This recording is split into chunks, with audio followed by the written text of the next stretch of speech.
Está bien. Híjole, no lo puedo creer. All right, the bike did it. Hi, and welcome to Yeti at Large. This is a channel focused on making the most out of what you have, no matter where you're at. Thanks for tuning in and helping out. In our ongoing series of torture testing the Gotrax GX3 scooter, today we're going to attempt the steepest paved road in the southwestern United States of America, A Mountain. At an average gradient of 18.5% with the steepest inclines just at 29, this will be a certain test of the horsepower and the overall abilities of the GX3. It's a short road, but it is awfully steep. And this is a real-world test as we started with a full charge, but rode nearly 5 miles just to get to the base of the mountain. So there's our quarry for today. A Mountain. We're going to go up the road, not quite to the top, the tanks are right about there. It's short, but man is it steep. Let's see if the GX3 has what it takes to do it. Now, there's a lot of pedestrians up there and we're going to be super respectful. Odds are we won't be going very quick. And I hope there's no signs saying closed to bicycles, etc., etc. But if not, let's see what this scooter's made out of. We're here in downtown Tempe. We rode a handful of miles and we're at 57 volts. That's a good charge. Let's go. I thought about trying to get a run at it so I would hit it with full speed, but that's pointless with the twists and turns and the traffic walking up the hill. Furthermore, it's just so steep it wouldn't matter. We started out at about 12 miles an hour. I left it in first gear with both motors running. At the steepest point of the hill just up ahead here, 29 degrees of incline, it slowed to about 6.7 miles an hour, but that was the bottom of the speed. After we achieved this very steep section right here, the scooter sped back up to about 15.1 miles an hour. I was just astonished.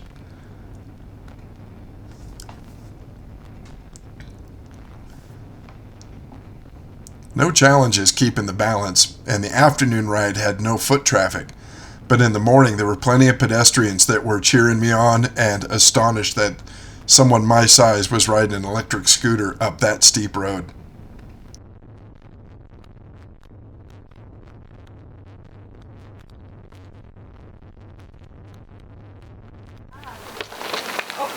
Está bien.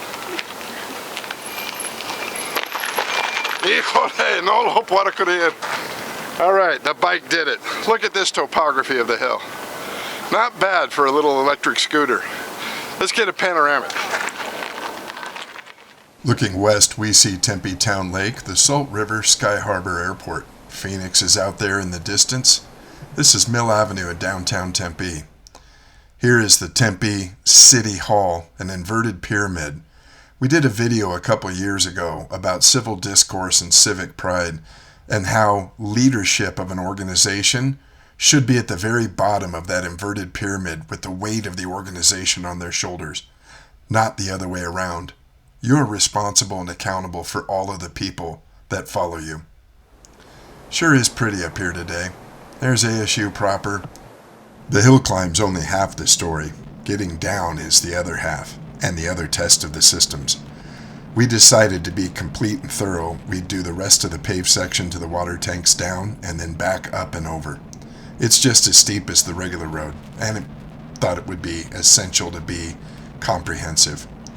We were very careful with the brakes on the way down. I've had a couple people tell me they've had to replace the rotors on the GX3. I try to be very sensitive to my equipment. I don't want to smoke the pads of the rotors going downhill. So I didn't carry a lot of speed into the hill, but I didn't ride or drag the brakes either. I kind of feathered them, and this is where regenerative braking would be an awesome feature to have, although yes, it would add a lot of expense and some additional weight. Once we're off the hill, we thought a little more of a fun tour around Tempe, Arizona, and ASU would be in store. We still had 55 volts of battery on the charge when we got to the bottom, so let's take a look around. These are the Hayden Flour Mills, a Tempe landmark for many decades. Once upon a time, high school kids may or may not have found a way to get into this main building on the right and then shimmy a pipe, which is no longer there anymore, up into the silos on the left. We can't confirm that teenage kids would have done this back in the 80s, but you never know. You might think I get bored easy with such a high-speed tour, but I figure if you're an ASU grad or a Tempe resident and you see something interesting, hit pause and you can look at it a little more. This is a local's perspective. You'd have had to have been a kid to grow up here running around on your BMX bicycle with your buddies to know all these routes, and some of them have changed with all the construction.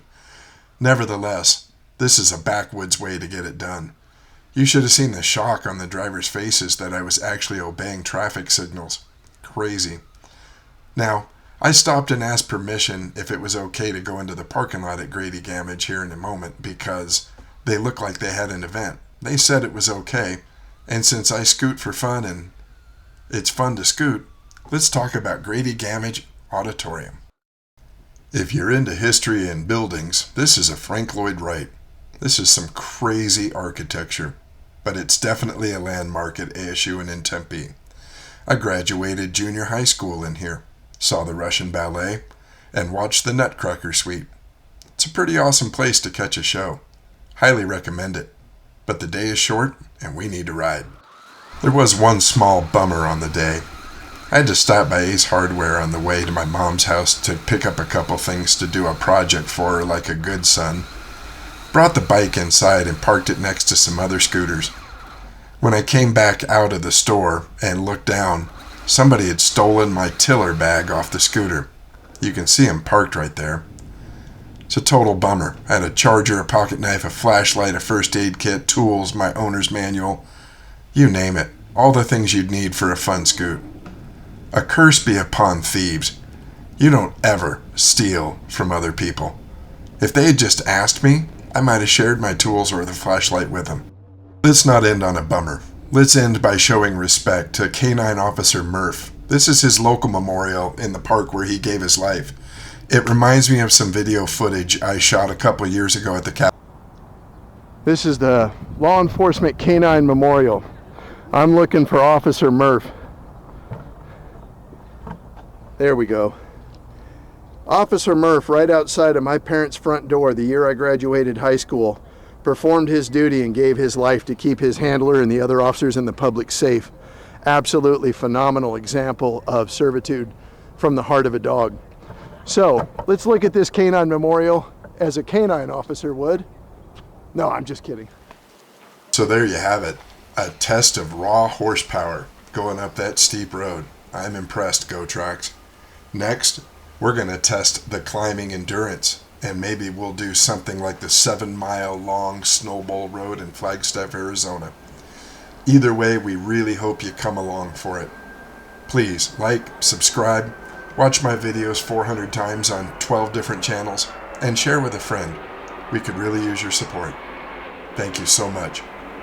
Yeti at large.